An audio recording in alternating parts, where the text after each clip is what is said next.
What's good, y'all? This your country cousin, Pete McCorvey, a.k.a. Peter Mac. Hey, man, get on up here, man. Kick your shoes off, pull you up one, and light you up one. You on the porch now. It's Pete McCorvey's Porch Talk. Let's do this.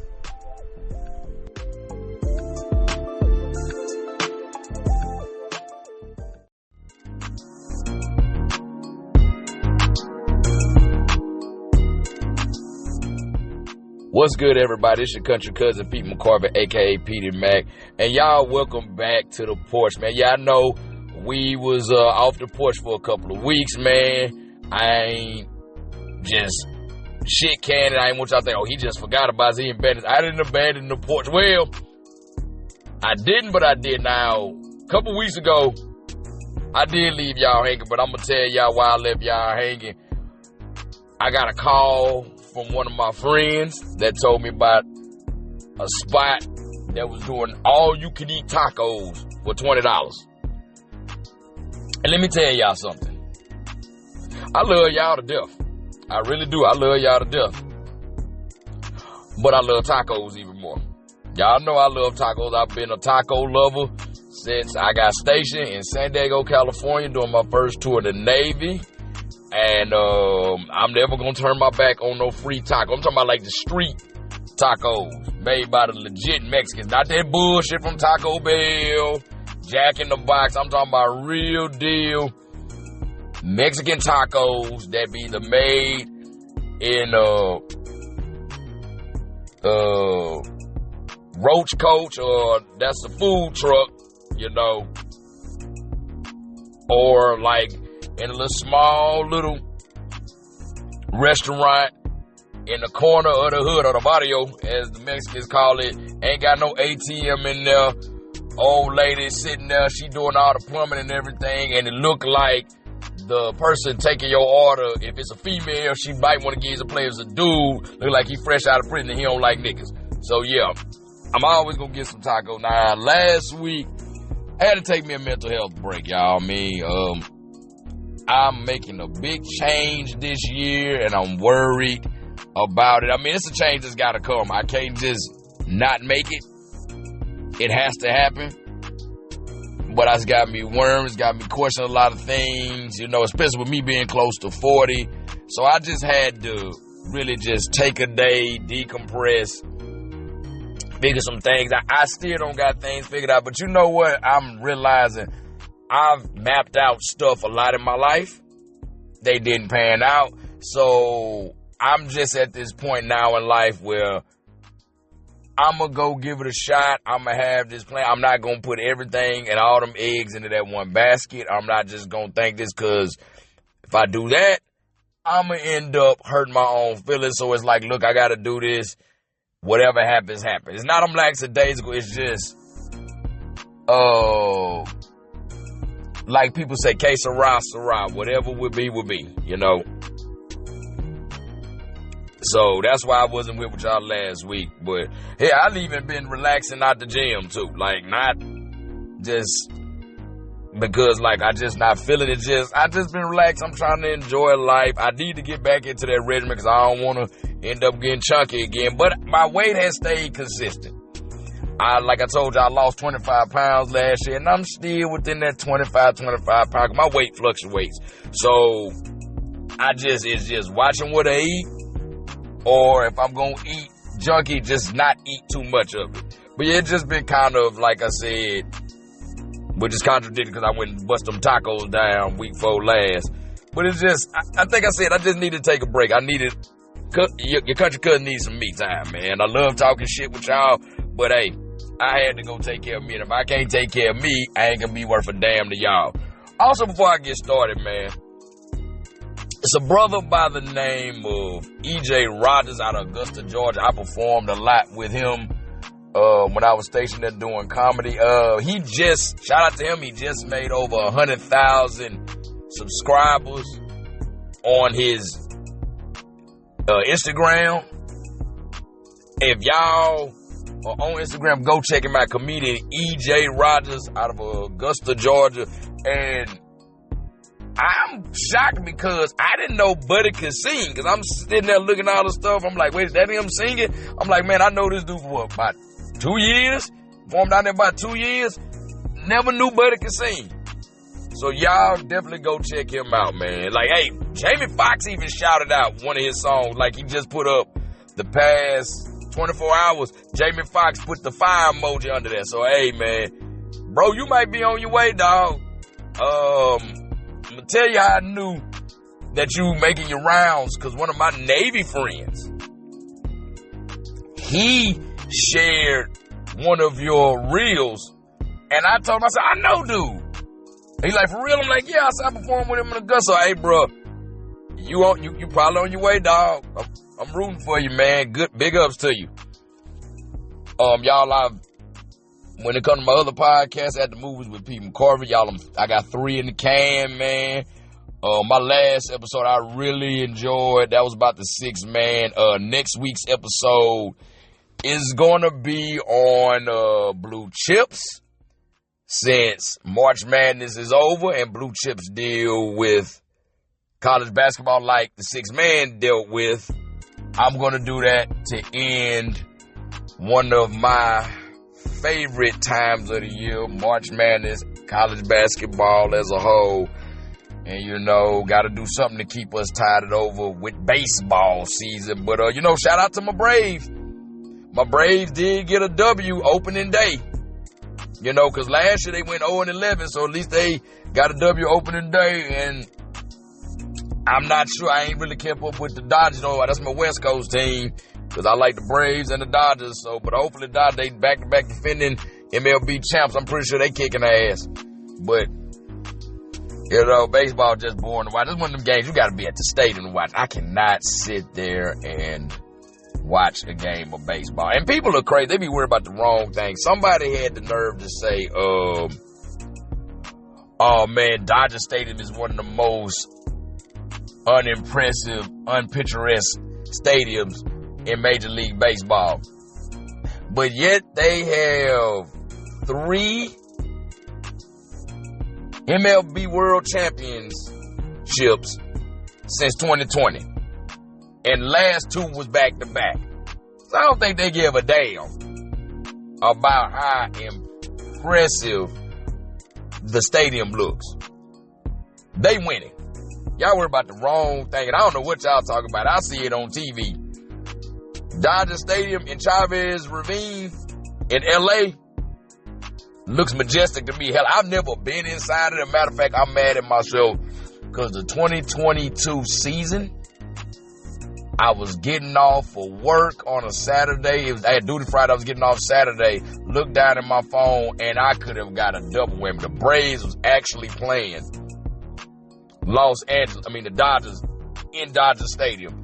And I had enough time to fight through LA traffic from San Diego to Los Angeles to get there. I don't know why I didn't decide to do it. I think I had to go do something with my girlfriend, which I got pissed because she ended up canceling. And I was like, I missed this game for nothing. But just driving by on where they call it the 5 out there in California. I call it I-5. People from down south in the East Coast, we call it I-5. Out west, they call it the 5. Driving by, it looks majestic to me. There's 2 things, I'm going to say this, I love to see driving into LA. Like if I'm coming from San Diego on the 5, that's Dodger Stadium, because it's just like, wow, it's a lot of history in that ballpark. And another one is, this is me, the always aspiring journalist I was growing up, the LA Times building. Them are 2 of the biggest landmarks that I love seeing driving in every time I drive into LA. So y'all worry about the wrong thing. Now we got new music. I remember I was telling y'all, I wonder what's going on with AJ Snow. We hadn't heard anything about him. Well, last week he dropped something. He dropped an album called Out the Way, and he didn't miss a beat. He picked right back up with that smooth player vibe that he always got. Week before that, Ellie Dollar Sign, he released his album, Genesis. And I was wondering why he named it Genesis. I started looking at the track name. He named all the tracks after Sega Genesis games. Like, for instance, he got one called Shinobi. You got to really have been, like, if you know what Shinobi is, you getting close to, for men, it's close time if you start trying to schedule a prostate examination. For women, it's time if you start scheduling a mammogram. Juvenile, he released an album, Boiling Point. I guess he's trying to ride off that energy BBB. And I got mixed emotions about that. Why it's not as bad as a lot of older rappers be doing when they try to step into the game and make albums. It was like, I mean, I listened to it. I ain't gonna say it's a vibe. It ain't up there. Like, it ain't one of his best projects. It ain't nowhere near one of his best projects. You know, I ain't gonna bump it over 400 Degrees or the G Code. But it wasn't like, man, what the hell you doing, big homie? It was okay. It was okay. But you know me, all that rap, I had to give me some R&B or some neo soul in my life, which is crazy to call it neo soul. But you know this whole little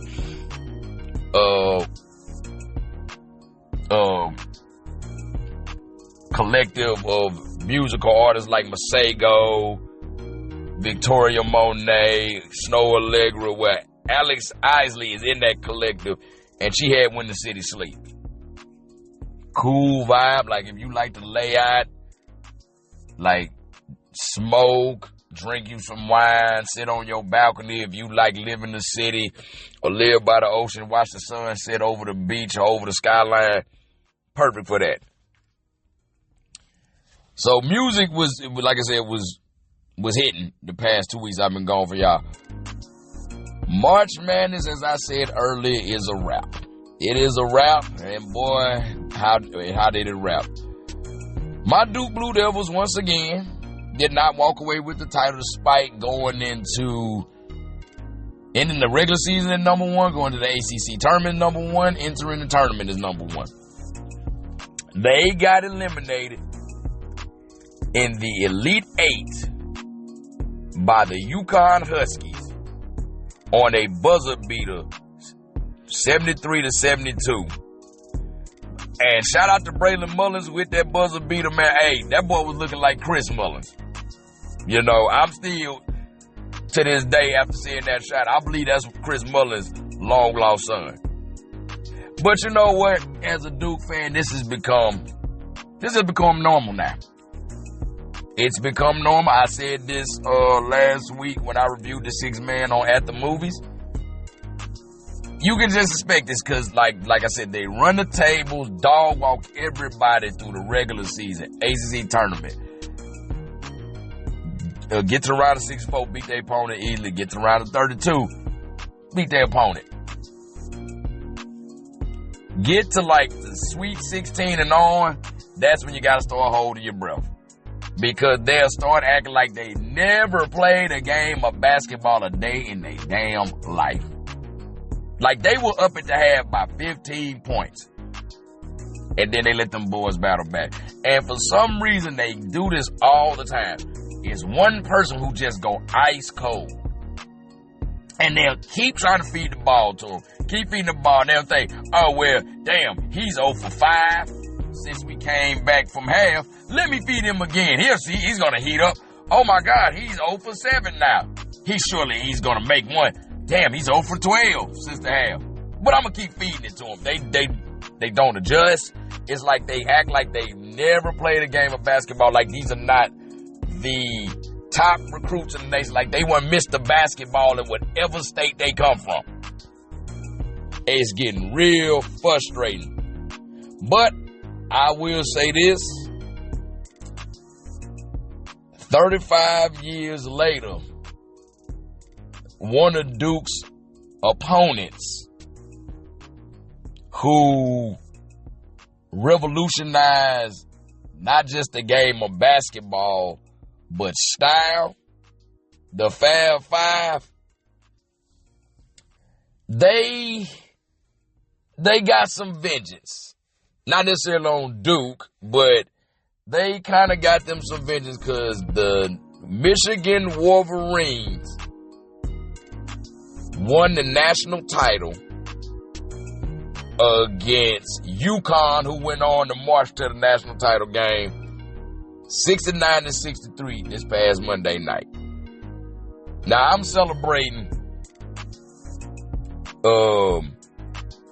Duke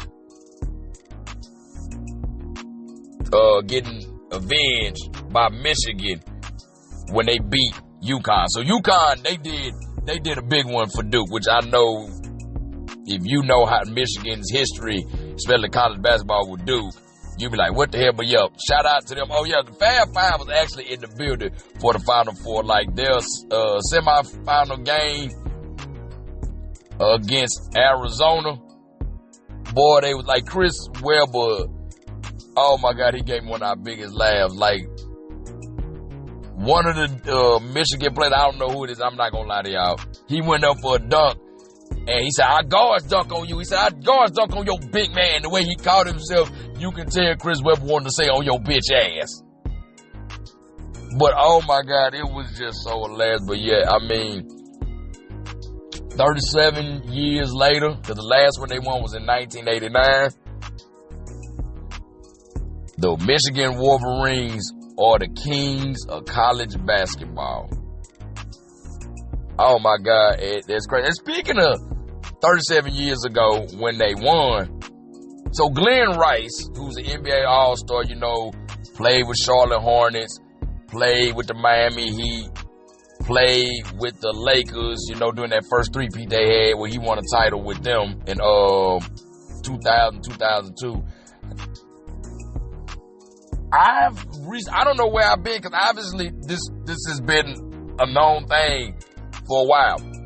So in 1987, the Michigan Wolverines played in some tournament in Alaska. Sarah Palin was a sports reporter up there, and apparently Glenn Rice knocked the Sonic rings out of Sarah Palin. I don't know how, I'm just not finding out because I went on like Facebook, I looked it up and everything, and this shit going back to 2015, 2016, 2017, and I'm like, so this has been a known thing. It just hit my timeline. And because this thing, we all seen it, Sarah Palin ain't no ugly woman, even at her older age. But then they showed her when she was doing the new report, so Glenn Rice wasn't only knocking down threes, he was nailing Palin too. So like, good God, just, man, the more we learn about Sarah Palin, the funnier it gets, man. Good God Almighty, man.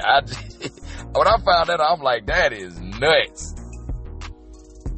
And you know, we talk about how UConn got defeated by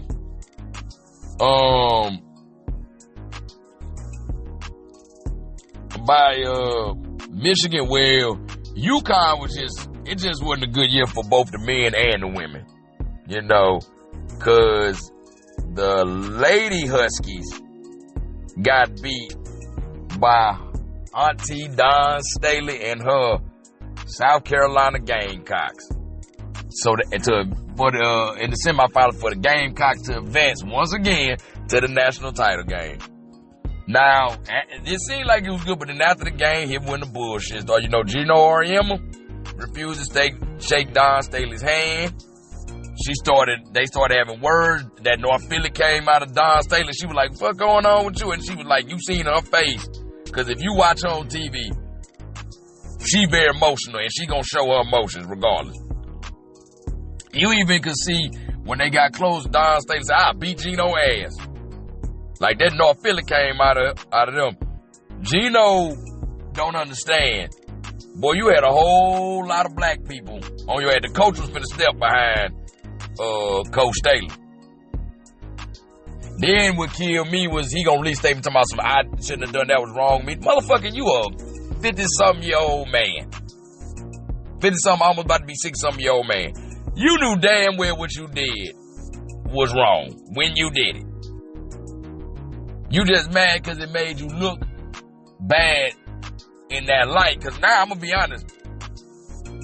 If I'm a black woman, a young black girl, wanting to play college basketball in high school, and I see that, I'm like, oh no, that's how you treat black women. I don't want to play for you.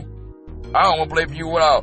Which now I can see the way he act. I now see why Pat Summitt couldn't stand his ass. R.I.P. to her. Oh yeah, matter of fact, speaking of Pat Summitt, y'all need to check out her new documentary on Hulu, Breaking Glass. Hey, that shed a lot of light on Pat Summitt, man.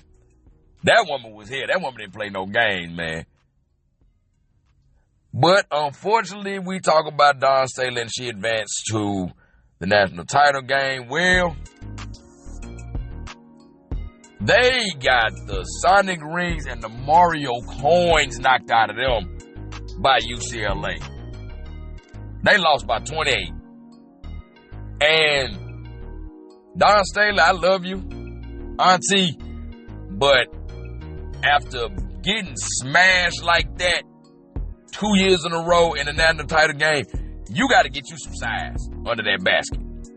You got to get you some size under that basket. I think Camila Cordoza going pro exposed. Like, that was all she had. She had that size under that bucket. Because, like, 2 years in a row getting blown out in the national title game. Yeah, it's good you getting there, but to lose like that, it's like, no, you need some size. But I will say this. That ain't to discredit UCLA. Because UCLA, they was beating them at half court. They was beating them in the post. Even in transition. Like, they defense was smothered. And they was hitting the boards like life depended on it. So that ain't to discredit UCLA. They came to play. They actually came to play. But Dawn Staley, auntie, you got to get you some big girls down there, because they was having field day with y'all, man. Still, Lady Gamecocks. But yeah, that was rough, man. Boy, that's woo. I don't even know what to say about that one. And since we still speaking of basketball, Netflix is about to release an Untold. That's like they sports series, kind of like how ESPN has 30 for 30. They're going to release an Untold about the late 90s, early 2000s Portland Trail Blazers called Jailblazers. It's coming out April 14th. And it's based on the book of the same name by Kerry Eggers. I'm really looking forward to this. And now that I've heard the audio book. And I didn't realize that hearing the audio book, and I've seen a couple YouTube videos and everything. I didn't realize, and I watched the Jailblazers, they call them during this time, and I didn't realize until now how much heat they had on it. This is all they had. They had Damon Stoudemire, a.k.a. Mighty Mouse, Steve Smith, Rasheed Wallace, Scottie Pippen, Arvydas Sabonis. That, y'all remember, that's the white dude who was a center, the Russian cat who could hit threes. Like, that was Dirk before Dirk. Brian Grant. And somebody who's a personal favorite to me, Antonio Harvey, or Tony Harvey. Personal favorite to me because he's a family friend. My brother Tony was his little brother Ahmad's best friend. So, he's a personal favorite. And I ain't gonna lie, I hope they put Tony in the documentary, because his quotes that they had in the book had me in tears. Oh my God, man. You follow him on Facebook. That's how he is. So when I was reading, I said, yep, that is that dude for real. Oh my God. So definitely can't wait for that to come out in a couple of days. Now I'm going to go on and speak on some news. First of all, Pete Hegseth, Whiskey Pete, or Pete Keg's breath as people call him, has struck once again. This moron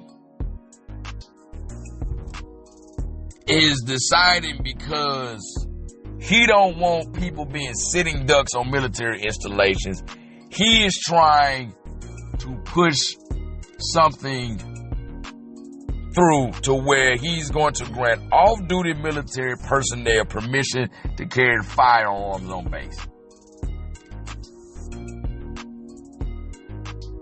This is how I know this man has no damn clue about what goes on in the military whatsoever.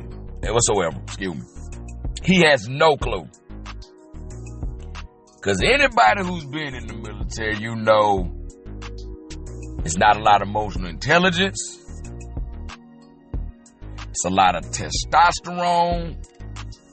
And there's a lot of alcohol consumption. You combine all three of those, and you add firearms to them, it's not going to be a good day. It's not going to be a good day. And trust me, they already having incidents with firearms. Hell, Fort Hood just had a shooting a few years ago. And hell, remember Vanessa Gilliam got killed on Fort Hood? And Fort Bragg, hell, I just read a book called Fort Bragg Cartel. They talk about finding dead bodies on Fort Bragg.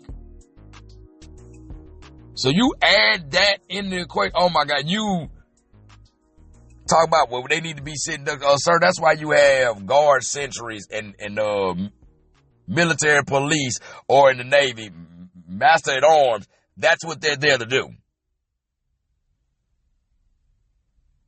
Because letting all these people have, oh my God, domestic violence is going to go through the roof. Murders are going to go through the roof. Oh yeah, because like, here's the thing. You got these young kids in these barracks, and I know, because I've not been a young kid. I was like 20, 25, 24, 25, 26. Staying in the barracks. I mean, y'all remember I joined the Navy later. But I had an on-base apartment on 32nd Street Naval Base, San Diego, called the Pacific Beacon. Now, if you were listening to this and you were stationed in San Diego, you know about the Pacific Beacon. For instance, if you were young E1 through E4, there should be no reason for you to get no damn DUI on a Friday, Saturday night. All you got to do is just walk to the damn beacon. Somebody's throwing a damn party. You got all these people in there. Everybody's drunk. They horny. And a lot of the time people get mad when somebody they want don't want them. So you add all of that and then tell somebody they can have a gun. This is going to be catastrophic. I know it's going to be catastrophic. I don't know what the hell this man was thinking. Well, here's the thing. I can just tell by when listening to him talk, that motherfucker ain't got a thought that run through his mind, period. That is a big... He is one of them people that thinks, because I got this position, people going to listen to me and respect what I say. And somebody who been in the military, I can tell you 9 times out of 10, there are some leaders I sit there and listen to, and in the back of my mind, I'm sitting there thinking, this guy's a fucking moron. And I'm going to be honest, some of the looks I even give him, like, you can't be that stupid. Or it depends on how I really feel. If you're sitting there talking and think you're making sense and you're not, I'll do this. What? And I get it. Look at this. And it's pretty much me saying non-vocally, what the fuck are you talking about? I've even done that to some leaders. Like, some leaders will say something, I just can't handle it no more. I'm like, the fuck are you talking about? And then let them know, like, dude, I'm not in awe of you because you have authority. You're just talking out your ass, and I don't want to hear it. And then they'll kind of be like, oh, damn. I'm like, yeah, dog, I'm not in awe of your damn authority. You an idiot. Get away from me. Somebody needs to do this, like, just. But that's the thing I say about where the military is now. Don't nobody got no backbone. Them leaders ain't got no backbone. It's just, they go along to get on. Like I say, honestly, not to go get on my little soapbox, they need to bring back the go to jail or go to the military thing. Because that's what a lot of type A personalities that had backbones came from. Because a lot of men I knew, older guys, who went on to have stellar careers in the military, I asked myself, why'd you join that? Like, it was either this or go to jail. We need them type of men back. They need to institute that. Oh, yeah, I don't want to tell everybody this. Everybody talking about Pete Hegseth with this whole, now all men 18 to 25 got to register for the draft. Y'all, that's the selective service thing. You've been supposed to do that.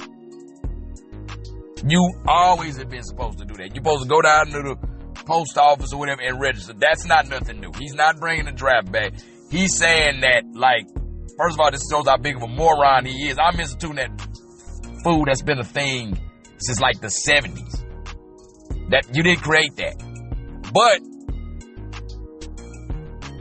that shows how dumb the American people are. You know, I'm reminded of this quote on The Wire. Season 5 of The Wire. If y'all Wire enthusiasts like me, remember season 5 when they had hooked up that little dumb boy, that copying machine, made him think it was a lie detector test. And the cop, the white cop, who actually was commissioner of the Baltimore Police Department, I forgot what that white man's name is. It escapes me right now. But he said one of the realest quotes. He said, Americans are very stupid. We just pretty much do what we told. And this was a prime example of that. But you know, let me get off of that. I'll be ranting and raving all day, and I don't want to do that. Even though we got to make up for lost time, I'm going to move on. So now, after talking about that, y'all, I got to move on to something that's hilarious. And if my sister lives, she going to get mad. So the AKAs, I think the southeastern region of the AKAs, Alpha Kappa Alpha Sorority Incorporated, they had their regional conference in Orlando, Florida. Do you know who they invited to perform at their regional concert? Perform at the concert at their regional conference. They invited Trick Daddy. That's right, T-double-D, Trick Daddy Dollars. Then they decided to stop his performance and then talk about it was too raunchy. It's Trick Daddy. What the hell y'all was expecting? You know what I'm saying? You know what it was? Okay. Number one, this is something I always be talking about. Because, like I said, I saw that footage. They were vibing to it. All them AK, they were vibing. They was having a good time. They were singing the lyrics. This is example of what I'm talking about. Y'all want to make black and ghetto synonymous with one another. And I am so sick of it, man. Everybody think black and ghetto go hand in hand. It does not go hand in hand. I don't know how many times I got to say it. The black experience is not monolithic. It's not staying in the projects. It's not your dad not in your life. It's not you was on food stamps. It's not that you was so broke eating sugar sandwiches and fried bologna. That is not everybody's reality as somebody black.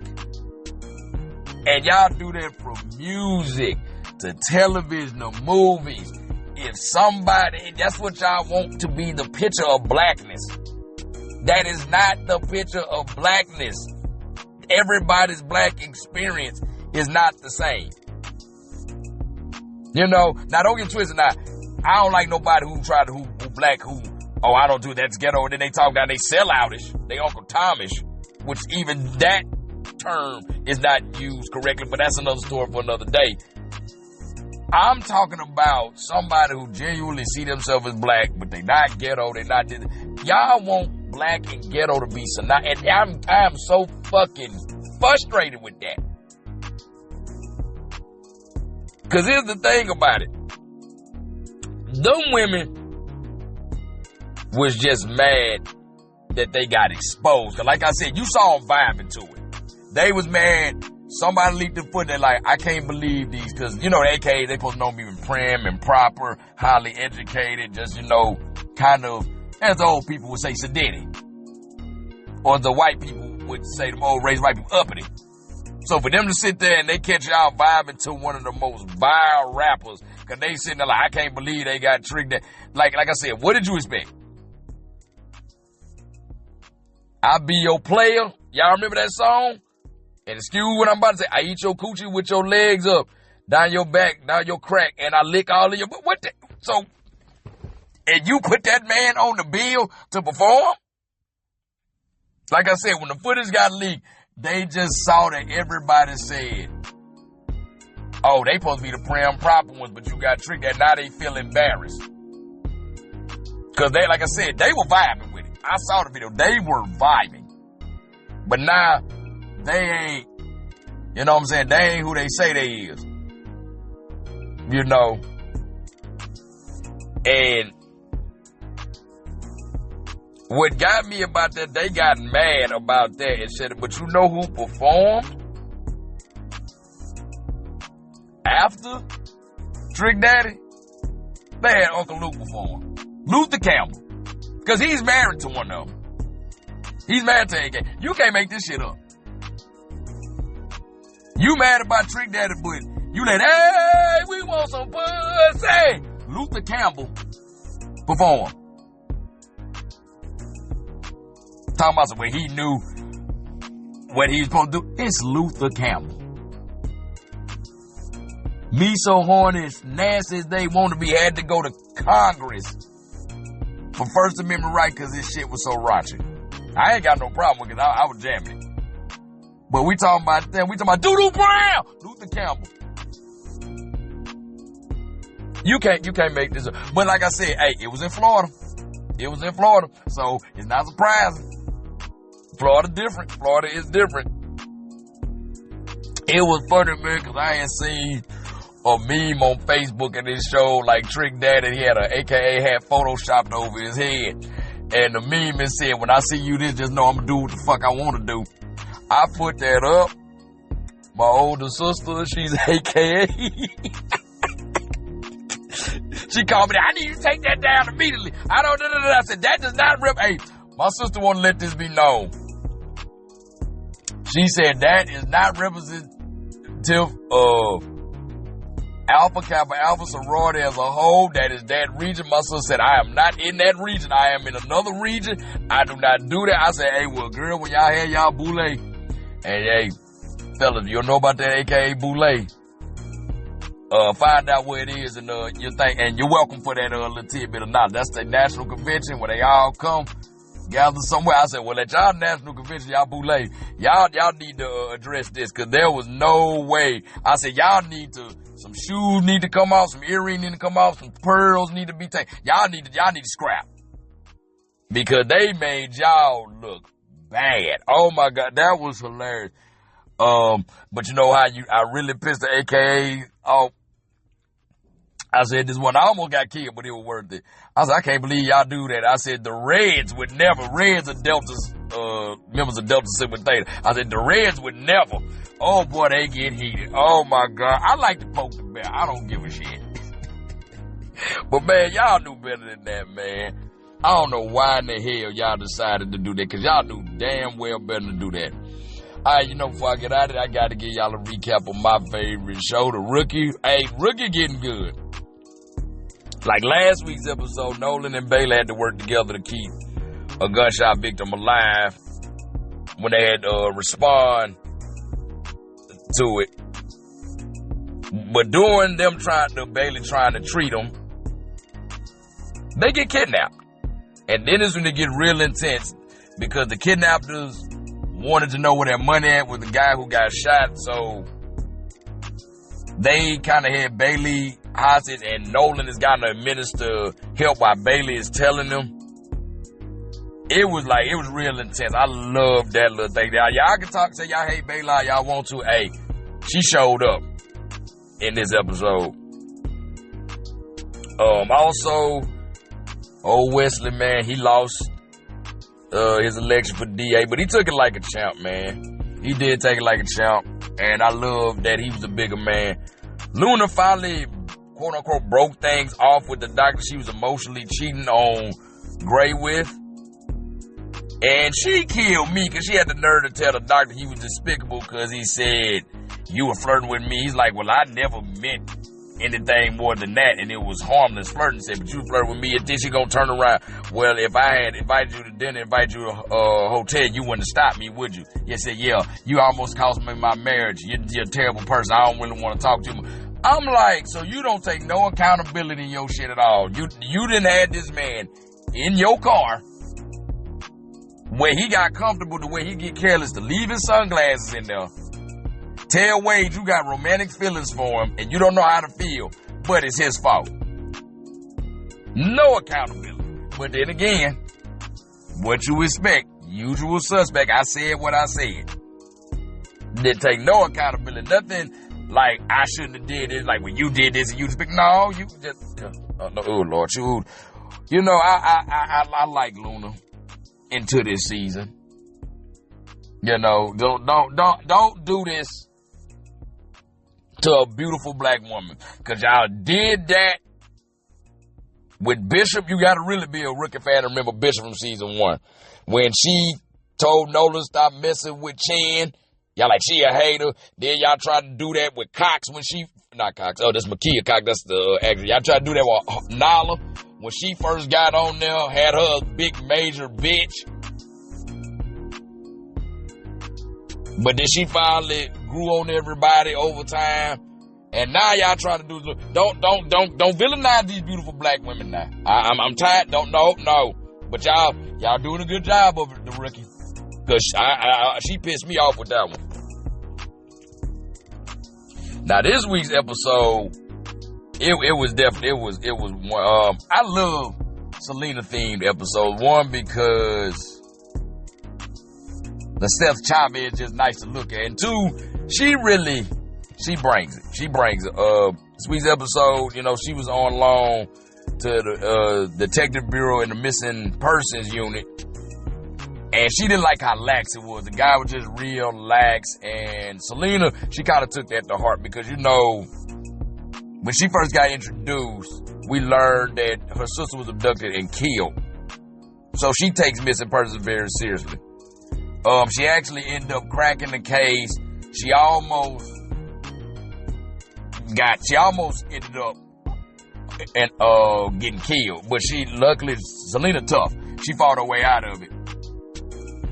And the supervisor said the last thing I would have known from your location is you in your building. Because the person she had to apprehend lived in her business. You in your building.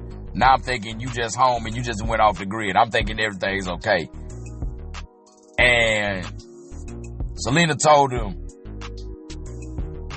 I'm wrong for not following protocol. But when it comes to this, she's like, I take this serious. So I'm not going to just relax with missing persons. That's just not how I am.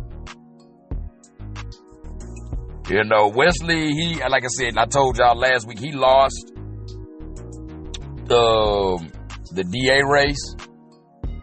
But he didn't get fired by his opponent. She kept him on, and now she's like she's real tough on her platform was harsh crime. She was tough on crime. Man, she's having all kind of trumped up charge. But what Wesley was doing, as well with his other partner, when they meet with these defense attorneys, they was giving them game about what they need to do in front of the judge to be able to beat the charge. And then finally, he just went there and told the woman he quit, and him and his partner said, we're going to open up our own law firm. Nolan has a situation in this episode we have to have Dash. Dash is becoming one of my favorite characters. I love this kid. This kid he nerdy, but he cool as hell to me. This girl he liked in school have a problem. You know, there was a teacher that was giving out good grades for pay, or like tutoring for pay, because he goes to like this school where a lot of rich kids and like celebrities kids are attending. So he comes from meager He got come from a meager background. So he can't really compete with them and all this, that, and the third. Now I like how they were showing this with Dad, because it showed not just how shallow it is when you're a teenager, but it shows how just shallow. Whoever this person is, lately they've been really writing to capture the essence of Southern California. Like it was the episode with the improv troupe. They couldn't take nothing serious. And then it was the last week's episode where, I didn't talk about this last week, but there was an incident where a girl thought she was dating a cop. Come to find out he was lying. He was one of these people that were dressing up, ripping off drug dealers. She was just so caught up into him because he was so hot. Then they had Seth come in there trying, because they was down. He tried to get back in, and they were and y'all, please, let this be the end of Seth. I'm sick of him. Let this be the end of him. Nobody wants him back. We don't want him, and a lot of us don't want Raj. Please let this be the end of Seth. After all that, she just realized the girl realized she just got food. She sees Seth and like, oh, you're hot, let's go out. Like I said, whoever is writing, they're now starting to capture the absolute superficialness of a lot of Southern Californians. So I love that.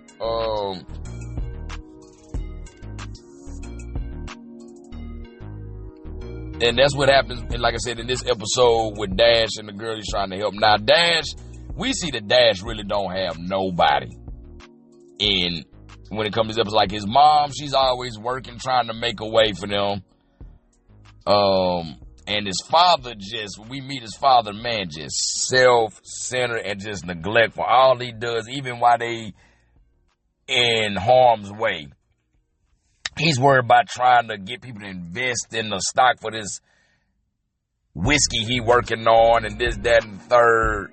And just completely just doesn't care about Dash. Which Dash already knew, because he told Nolan, like, man, he don't care about me. He said if it ain't some hot woman or something that can help him get ahead, he could care less. Nolan finally stood up and put Dash's dad in his place. He's like, hey, man, your son is a good kid. And Dash's dad even said, yeah, I know I haven't been there, but I'm trying and all that. And Nolan said, that's noble. He said, but if you can't help this kid out as good as he is, he said, do him a favor and leave him the hell alone. Hey, man, you know what? I love when I see Nolan boss up on somebody, because Nolan's a gentle giant. It's like, I don't come for no bullshit, but I can get with the shits if need be. And that was one of them times, man. Like, I low-key, I know it's probably not going to happen, but I would kind of like to see Nolan adopt Dash. It's probably not going to happen, but in my perfect world, it would. Anyway, that's been my time on the porch, man. I had a good time catching up with y'all.